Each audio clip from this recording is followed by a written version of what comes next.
రక్షకుడును మన ప్రభునైన యేసుక్రీస్తు నామములో మీ అందరికీ హృదయపూర్వక వందనములు. ఈరోజు దేవుని వాగ్దానము రోమాపత్రిక 3వ అధ్యాయము 24వ వచనము. కాబట్టి నమ్మువారు ఆయన కృపచేతనే క్రీస్తు యేసునందలి విమోచనము ద్వారా ఉచితముగా నీతిమంతులని తీర్చబడుచున్నారు. హల్లెలూయా. మరి ఈరోజు మనము నీతిమంతులుగా తీర్చబడాలి అనంటే, మనం నీతిమంతులుగా ఎంచబడాలి అనంటే అది కేవలము ఎవరి వల్ల మాత్రమే సాధ్యం అంటే, మరి దేవుడు చిందించినటువంటి ఆ యొక్క రక్తం వల్ల మాత్రమే అది సాధ్యమవుతుంది. అది తప్ప మరి ఏది కూడా మనల్ని నీతిమంతులుగా మార్చలేదు. మరి ప్రతి ఒక్కరు కూడా పాపం చేసినటువంటి వారమే కదా. ప్రతి ఒక్కరూ కూడా మరి వివిధ రకాలుగా చెడిపోయినటువంటి వారం. అయితే మన యొక్క నీతి మురికి గొడ్డ వలె దేవునికి కనబడుతుంది. ఈ తరుణంలో మరి యేసుక్రీస్తు వారి లోకానికి వచ్చి మరి ఆయన పరిశుద్ధుడిగా జీవించి అమూల్యమైనటువంటి రక్తము ఆయన కార్చారు. ఆ యొక్క రక్తమును బట్టి మరి ఆయన మన యొక్క పాపములను కడిగి వేస్తున్నారు.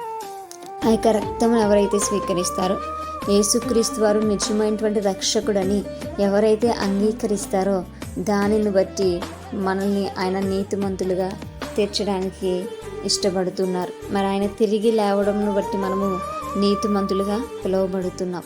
ఎవరైతే యేసుక్రీస్తు వారిని విశ్వసిస్తారో, ఎవరైతే మరి దేవుని నామాన్ని ఒప్పుకుని ఆయన సన్నుతించి కీర్తిస్తారో, దేవుని యందు నమ్మకం ఉంచుతారో వారిని దేవుడు నీతిమంతులుగా తీర్చడానికి ఆయన ఇష్టపడుతున్నటువంటి దేవుడు.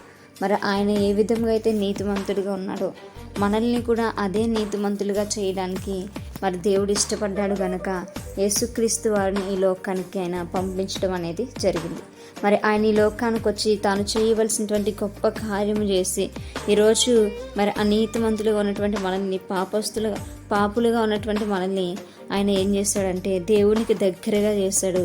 మనల్ని ఆ యొక్క పాపం నుంచి విమోచించి అనీతిమంతులమైనటువంటి మనల్ని నీతిమంతులుగా ఆయన మార్చి ఉన్నాడు. కాబట్టి మనం ఎల్లప్పుడూ కూడా దేవుని పైన ఆధారపడుతూ ఆయన పైన మనం విశ్వాసం అనేది కనుక ఉంచితే మనము కూడా నీతిమంతులుగా మార్చబడతాం. మనకు కూడా నీతిమంతుడు అనేటువంటి ధన్యత కలుగుతూ ఉంటుంది.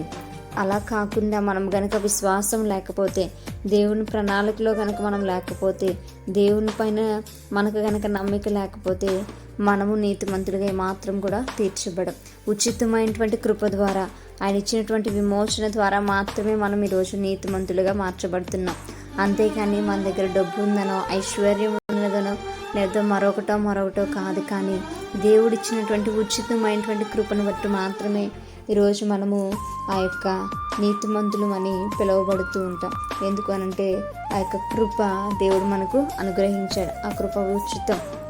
మనం ఏమీ కూడా చెల్లించిన అవసరం ఎంత మాత్రం కూడా లేదు. మనం మన హృదయం అర్పిస్తే చాలు, మనం మన హృదయంలో దేవునికి స్థానం ఇస్తే చాలు, మన హృదయము మరి దేవుణ్ణి వెంబడిస్తే చాలు, మనము నీతిమంతులుగా పిలువబడతాం, మనం పాపరహితులుగా పిలువబడతాం.